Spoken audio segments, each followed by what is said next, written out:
My name is Peter, and for 40 years I was the ghost in the family machine, the silent, reliable subroutine running in the background while the main program, my brother Marcus, consumed all the processing power, all the memory, all the fanfare.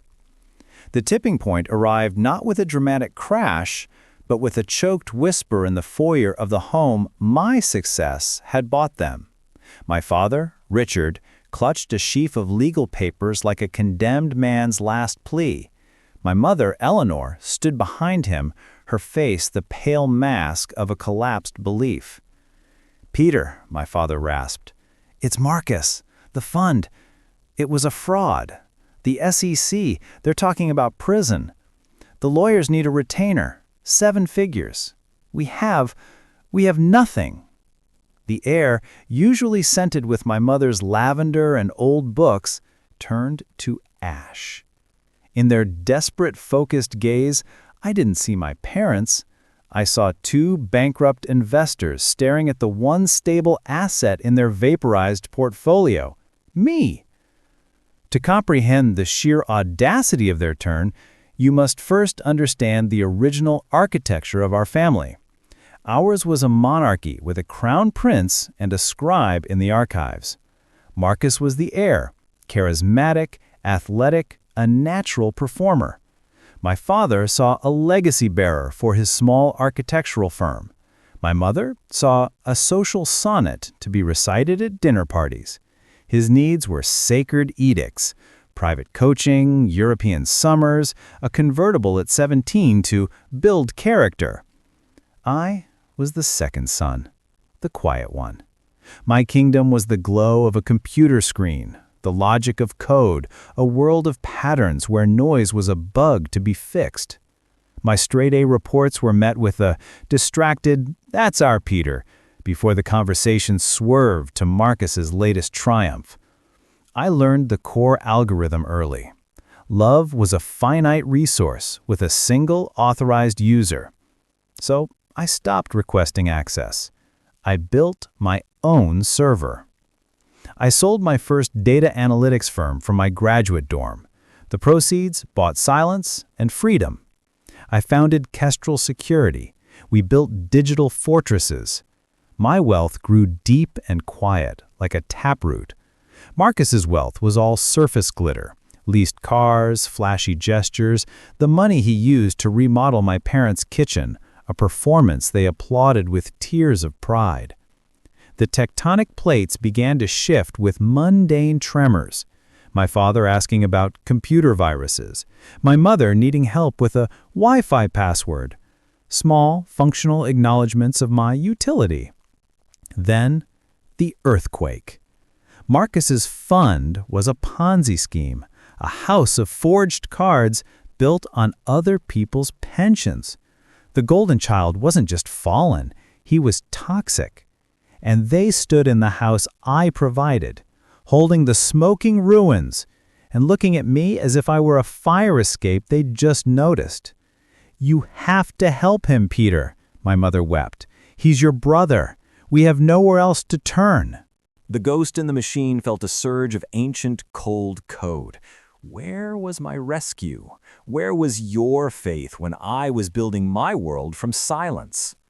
But the man I'd become, the architect of secure systems, saw only the objective reality. This was a catastrophic system failure. I was the only backup drive. My revenge would not be denial. It would be a hostile takeover of their rescue. I would become their administrator, and in doing so, force them to confront the source code of our history. "All right," I said, my voice the calm tone of a crisis protocol initiating. "I'll manage the situation." The relief that washed over them was profound. It was the look I'd never received for any achievement of my own. "Under these conditions," I continued, holding up a single finger, "this is now a forensic operation. You will grant me full power of attorney over all your affairs. You will follow instructions without debate. Marcus is removed from the decision chain. He has lost admin privileges." They nodded, 2 deposed users agreeing to the new terms of service. I had them sign the documents immediately. I became the sole root user of their lives. I sold the house I'd bought them, a liquid asset to fund the legal defense. I moved them into a leased 2-bedroom apartment. I sold their car, canceled their premium cards, issued strict allowances. Temporary austerity, I stated. They accepted every reduction, their eyes fixed only on the distant horizon of Marcus's potential freedom. I was the only interface. All legal communications funneled through me. Marcus was silenced. My parents were isolated. I delivered updates in their sterile living room like a project manager. Forensic audit complete. Prosecution's discovery motion highlights liability in sections 4A through C. I spoke a language of acronyms and statutes they couldn't parse. Their dependence was absolute. For 22 months, they lived in this suspended state. Their world shrank to the apartment walls and my briefings. Gradually, their calls changed. They were less about Marcus, more about a faulty appliance, a confusing bill. I had become the operating system of their diminished world. The sentencing was a grim formality.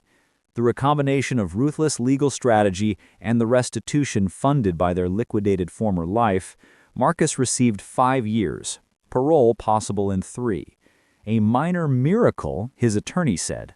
In the courthouse hallway, Marcus, in cuffs, shot me a look of pure, venomous comprehension. He knew who held the encryption keys now. My mother turned to me, her face a ruin. "Peter, what do we do now?" I placed my hands on her shoulders, a gesture that felt like executing an unfamiliar command. "You return to the apartment. You live within the secured parameters. Marcus will need a home upon parole. Your primary function," I said, meeting my father's hollow gaze, "is now his rehabilitation." The subtext was clear. My primary function here is complete. In the aftermath, I methodically dismantled the crisis architecture. I returned their pared-down finances. I transferred the apartment lease. I established a small, irrevocable trust for their basic sustenance, enough for groceries, utilities, and a bare digital TV package. Not for theater tickets, not for the charity galas of their old life. The calls resumed, the tone shifting from desperate to entitled, a familiar hum of users expecting tech support. "Peter," my father ventured one evening, "with your resources, surely a small condo isn't out of reach. After all we've endured?" I let the silence compile. "No," I said, the finality in my voice unmistakable. "It is." "But for Marcus, you mobilized everything." "I contained a threat he authored. I preserved your core functionality from total corruption. That objective is met. My obligation is discharged." "Obligation?" My mother's voice was sharp. "We're your parents." "Yes," I stated, the word a clean data point. "You are." For 40 years, your emotional and financial bandwidth was dedicated to a single, high-risk process. I operated in the background. I built my resources externally. You now have the return on your chosen investment. Marcus, he will be your primary process. You finally have the son you prioritized, full-time. The silence on the line was the sound of a fatal system error finally acknowledged. "I will have shelter and sustenance," I concluded, my tone that of a system administrator closing a ticket. "I will not allocate resources to debug the narrative you coded. That is your runtime environment. Mine," I said, "was compiled a long time ago in a different directory." I ended the call, not with anger, but with the clean click of a completed process. A year after Marcus's parole, the epilogue unfolded, not in drama, but in a series of quiet data packets signaling the new stable network configuration. The first was an envelope, hand-delivered, my father's handwriting. Inside, the original 1978 business plan for Wright & Son Architectural Design. A paperclip note. "For your archives, you understand building things that last. Dead." It was not an apology. It was a symbolic transfer of the son identifier to the son who understood foundations. He was passing me the only legacy token he had left. Then, a query from my mother. Not a demand, but a request for information. "Peter, that metal sculptor you once mentioned, what was her name?" She was asking for my expertise, acknowledging a domain of knowledge I owned. We spoke about art for 3 minutes. It was our first transaction not based on crisis or utility, but on shared, if minimal, context. Then Marcus requested a meeting via formal email to my assistant. I stipulated the public library. He was early, thinner, the bluster compiled out of him. "Peter." "Marcus." He came to the point. "I'm applying for a job, warehouse logistics. They do deep background checks. I'm not asking you to vouch. I'm asking for your neutrality. Don't have your people disappear the opportunity."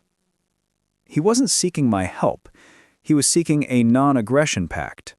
He had mapped my influence and understood it as an environmental variable. "Why?" I asked. 3 years is a long compile time," he said, a flicker of the old cleverness now directed inward. "I read. I finally understand what you built. I'm not asking for access. I'm asking not to be firewalled out." It was the cleanest exchange we'd ever had. Pure recognition of power structures. "I accept your neutrality," I said. "Build your own partition, however small." He nodded. "They're older. The apartment, the quiet, is hard for them." "I know," I said. I knew the quality of that quiet intimately. It was the silence of deprecated processes. His visit crystallized the final requirement: to institutionalize the peace, to write the permanent protocol. I summoned my parents to a conference room at Kestrel. They arrived like nervous interviewees. "I've established a trust," I began, sliding folders to them. "Irrevocable. It covers your essential medical needs and maintains your current residence. The capital is locked. It cannot be accessed for legal fees, bail, investments, or gifts. The trustee is a firm, not me." I watched the last flicker of hope for a restoration settle into the understanding of a final, humane settlement. A guaranteed base-level functionality, insulated from any future Marcus-related exceptions. "Furthermore," I said, my code allowing a single line of symbolic output, "I am endowing an annual grant in your names at the Architectural Preservation Society, Dad. And one for the Botanical Orchid Program, Mom. You'll receive the updates. You can attend the events." I was returning, in a controlled read-only format, the identities they'd had before they became just Marcus's parents. A severance package for their souls. My mother cried, but it was the clean grief of closure, not the manipulative signal of old. It's thoughtful, Peter." My father touched the folder. It's structural." He used my word. It was his ultimate acknowledgement. We signed with the notary present. It was a clinical, graceful termination of the old dynamic. As they left, my father paused. "The business plan. It's archived," I confirmed. He nodded. "Good. Now the system runs smoothly. My parents have their small, dignified outputs. Marcus runs his isolated process. I oversee the vast, silent network of my own design. The boy in the corner didn't just build a firewall against them. He authored an entirely new, self-sustaining operating system. Their desperate pivot to my success was not a victory I needed to savor. It was merely the final input that proved my system's robustness. I didn't punish them. I allowed the natural output of their own flawed code to render in their own interface in perpetuity. They favored my brother all my life, until my success became their only hope. And I used that hope, not as a weapon, but as the final resource required to permanently migrate them to a limited, stable legacy server, while I alone run the mainframe. The structure stands. It is efficient. It is silent. And on the login screen, there is only one username.